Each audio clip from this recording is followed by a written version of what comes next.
Кытайдын Ухан шаарында пайда болгон тажи вирусу алгач бүткүл Европаны, андан соң Азия мамлекеттерин да каптады. Азырынча вируска каршы вакцина да, дары-дармек да жок.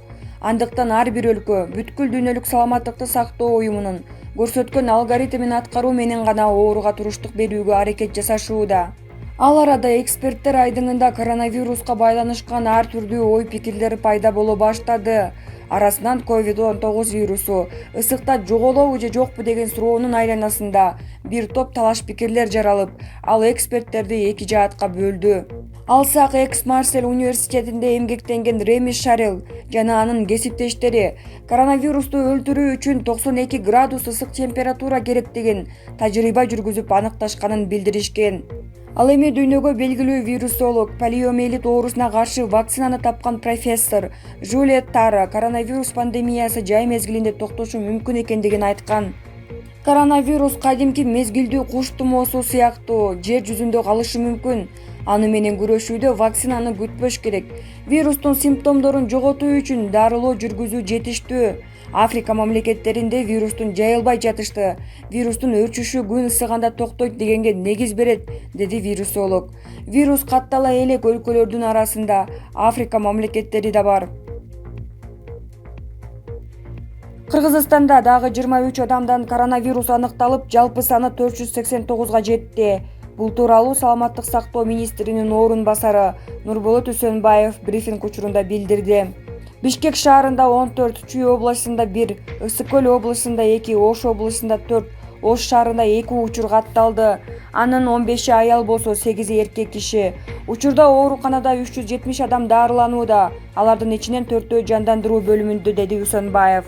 Жуктуруу алгандардын арасында 12 медицина кызматкери бар. Кыргызстанда бир сутка ичинде 23 бейтап айыгып ооруканадан чыгарылды. Бул туурасында Саламаттык сактоо министринин орун басары Нурболот Үсөнбаев брифинг учурунда билдирди. Сакайган бейтаптардын 7-өө Ош шаарынан, 9-у Бишкектен жана дагы 7-өө Жалал Абад облусунан. Учурда вирусту жеңип стационардан чыгарылган бейтаптардын саны 114 болду.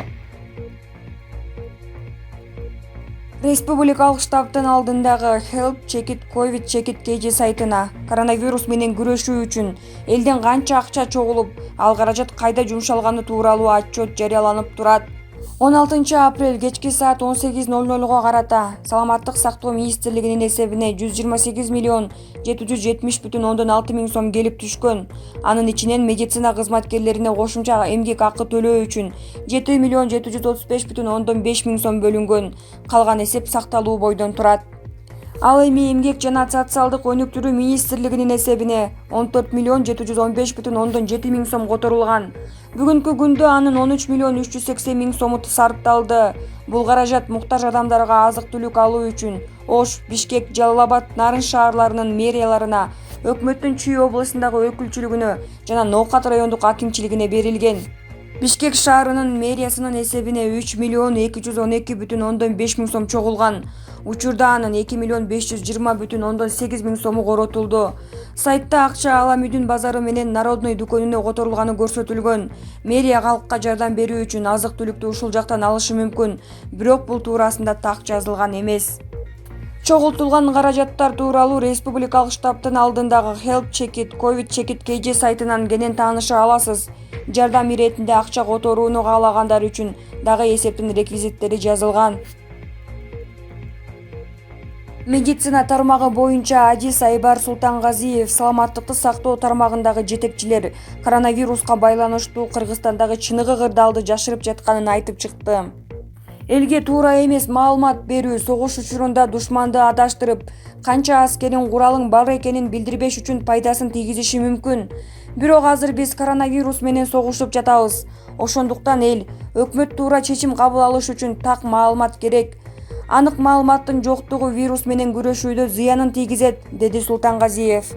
Эксперт Кыргызстанда коронавирустун жаңы толкуну келатканын, бирок даярдык начар экенин билдирди. Анын сөзү боюнча COVID-19 вирусунун биринчи толкуну илдетти чет өлкөдөн жуктуруп келгендер болуп эсептелет. Экинчи толкуну алар менен байланышта болуп, ооруп калган жакындары жана дарыгерлер. Ал эми үчүнчү толкун бул вирус жалпы тараган учур. Адамдар анда коронавирусту коомдук жайлардан вирусту алып жүрүүчүлөрдөн жуктуруу алышы мүмкүн. Султангазиев өлкөдө адамдардан массалык түрдө тест алууга тест системаларынын жетишсиз экени, бийлик анын санын көбөйтүшү керек экенин кошумчалады, бирок жетиштүү каражат бөлүнбөй жатканын билдирди. Саламаттык сактоо министрлиги Кыргызстанда илдеттин жайылышынын туу чокусуна жете турган мөөнөтү 20-24 апрель деп божомолдоп жатат. Республикалык штаб коронавирусту аныктоочу тест системаларды сатып алып жатканын кабарлаган.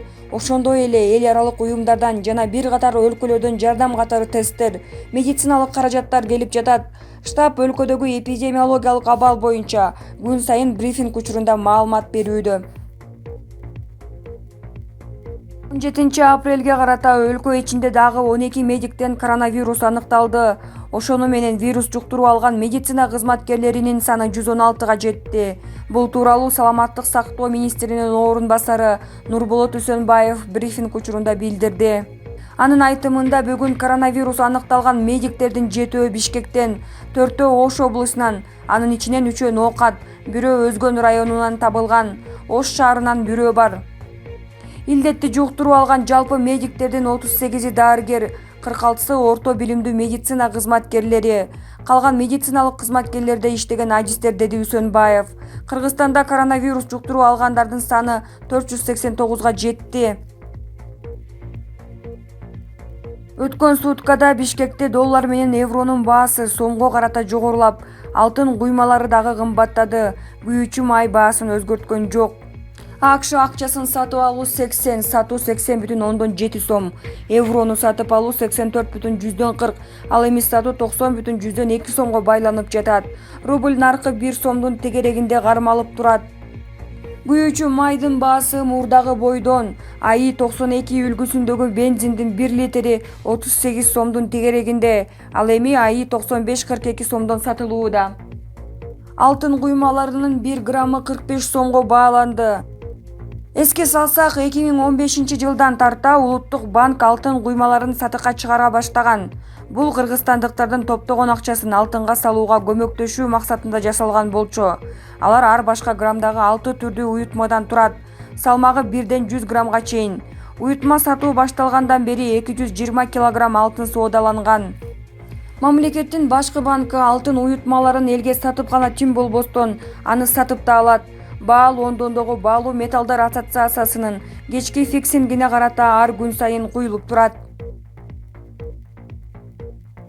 Бүгүн 17 апрель күнү Саламаттыкты сактоо министринин орун басары Нурболот Үсөнбаев өлкөдөгү эпидемиологиялык абал боюнча онлайн жыйын берди. Жыйында коомчулуктун жакында көтүлүп жаткан коронавирус эпидемиясынын туу чокусуна өлкө даярбы деген суроосу жаңырды. Ага Саламаттыкты сактоо министринин орун басары 20 апрелден 24 апрелге чейин коронавирустун күчөгөн маалы болот деп күтүп жатабыз. Обсервацияда атайын орундар каралган, өзгөчө кырдаалдар министрлиги да бул жактан камданып жатат.